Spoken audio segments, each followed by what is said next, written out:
Olá, pessoal! Vamos continuar com a nossa leitura sobre o poder do hábito. Espero de verdade que alguma mudança vocês tenham conseguido fazer e que tenha lhe causado algum bem. A ideia é exatamente essa. No último áudio, a gente falou que o maior problema que a gente enfrenta é que nosso cérebro não sabe a diferença entre os hábitos bons e os ruins. E por isso, se a gente tem um hábito ruim, ele estará sempre ali à espera de que a gente dispare o gatilho para que ele comece a se instalar no nosso comportamento, certo? Por essa razão é que a gente sabe que os hábitos são considerados tanto maldição quanto um benefício.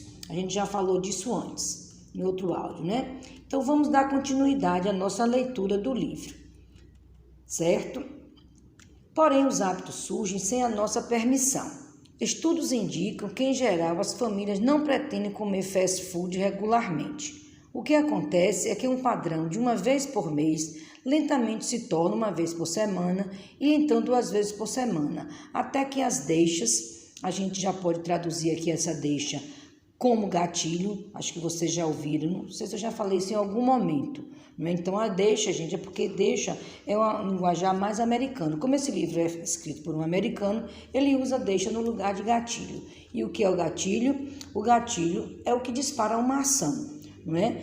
Então a deixa é isso, o gatilho. Voltando na explicação sobre o hábito, como o hábito se estabelece, a gente vai voltar ao fast food, né? O que acontece é que um padrão de uma vez por mês lentamente se torna uma vez por semana, e então 2 vezes por semana, até que as deixas, ou gatilhos, né, e recompensas criem esse hábito.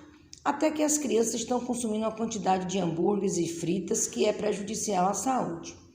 Quando pesquisadores da Universidade Norte do Texas e de Yale tentaram entender por que as famílias gradualmente aumentavam o consumo de fast food, encontraram uma série de deixas ou gatilhos, né, e recompensas que a maioria dos consumidores nunca soube que estavam influenciando seu comportamento.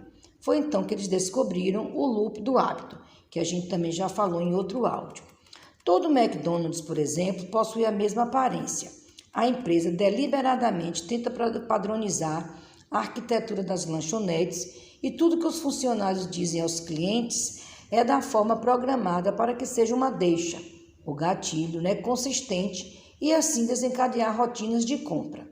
Em algumas redes, os alimentos são especificamente concebidos para proporcionar recompensas imediatas. As batatas fritas, por exemplo, são projetadas para começar a se desintegrar no momento em que encostam na sua língua, para fornecer uma dose de sal e de gordura o mais rápido possível, ativando seu centro de prazer e prendendo seu cérebro no padrão do desejo. Nada melhor para estreitar o loop do hábito do que isso, do que uma situação dessa.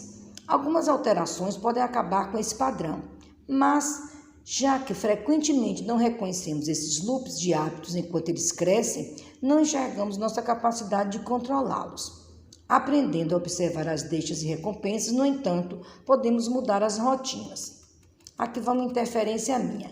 Quem vem estudando esse hábito comigo, gente, o poder do hábito, sabe que esse livro foi feito baseado nas experiências científicas que estavam se fazendo com algumas pessoas.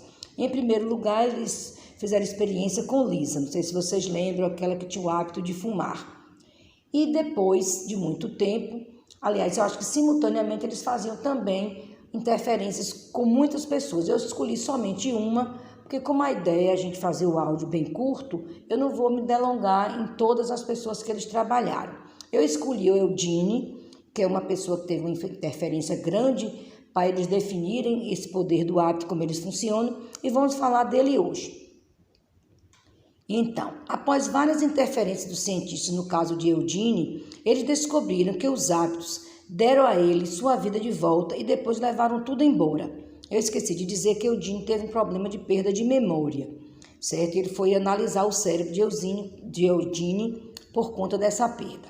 Por isso, eles dizem que em algum momento que os hábitos podem ser tanto um benefício como uma maldição. 7 anos após o diagnóstico da doença, da perda de memória, a vida de Eugene atingira uma espécie de equilíbrio. Ele saía para caminhar toda manhã, comia o que queria, às vezes 5 ou 6 vezes por dia. O cérebro tem essa capacidade espantosa de encontrar a felicidade, mesmo quando as memórias não estão mais lá. dia de primavera, eu acho interessante as citações desses americanos, desses estrangeiros, que eles definem o tempo, gente, com as estações do ano, né? A gente aqui não usa isso. Então ele diz que um dia de primavera, Eudine sofreu um ataque cardíaco e foi hospitalizado. E no hospital se recusava a deixar os sensores e aparelhos, dando muito trabalho às pessoas que estavam dando apoio a ele. Certa vez, sua filha, em um dia de visita, sugere às enfermeiras que comecem a elogiá-lo e apelar para o orgulho dele quando disse: "Ah, pai, você está mesmo fazendo uma coisa importante pela ciência, deixando esses negocinhos no lugar." As enfermeiras começaram a paparicá-lo, ele amou o tratamento e depois de alguns dias já fazia tudo o que elas pedissem. Algum tempo após o internamento, Eudine sofreu um ataque cardíaco grave e não resistiu. Terminou falecendo. Então, sei que ele teria ficado muito orgulhoso de saber o quanto contribuiu para a ciência, disse a esposa dele certa vez. Ele deixou claro para mim, logo depois de casarmos, que queria fazer alguma coisa importante em sua vida, algo que fizesse diferença. E ele fez. Apenas nunca se lembrou de nada disso. Triste a historinha dele, né? Mas de qualquer forma ele deixou um legado.